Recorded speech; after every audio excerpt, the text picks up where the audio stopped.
Hello guys, congratulations sa mga bagong agent ni Apex Gaming. Ngayon guys, kukunin natin yung referral link natin.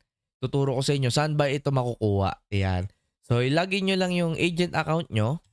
So, pagka-login ng agent account nyo guys, pupunta lang tayo dito guys sa referral setting. Ayan. So, ito yung gagamitin natin sa pag invite ng mga players. Okay? So, click natin yung referral setting. Then, meron tayong makikita dito guys, mga referral link. So, meron tayong iba't ibang link dito. Example nito, apexgaming88.asia, apexgaming88.us, yan. So, iba't iba pa. Meron din dito apexgaming88.com. Yan.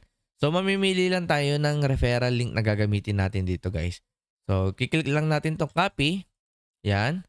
So, pag-click natin ng copy, guys, yan. So, ipipaste natin to, guys. So, ito, isa-save natin to sa mga notepad natin kasi ito yung gagamitin nating link.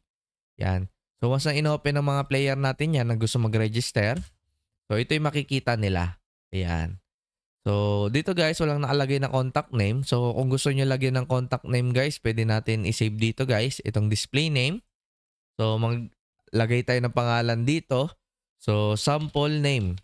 Ayan. So, pag-click natin ng save dito guys, ayan. So, antayin natin siya mag-generate. Then, mag-copy ulit tayo ng bagong link.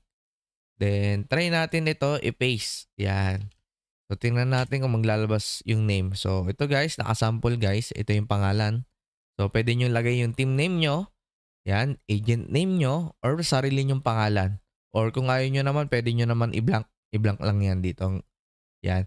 Then, yung mga player guys, mag-sign up sila dito. Login name. Pangalan ng player name, password, then contact number, then OTP, then email address. Once na nag-submit sila dito guys, automatic papasok sila sa player list nyo. Ayan.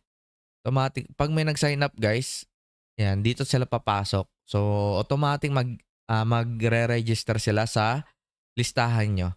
Ayan. Ganun lang kasimple guys itong tutorial kung paano gumawa ng referral link. Ayan.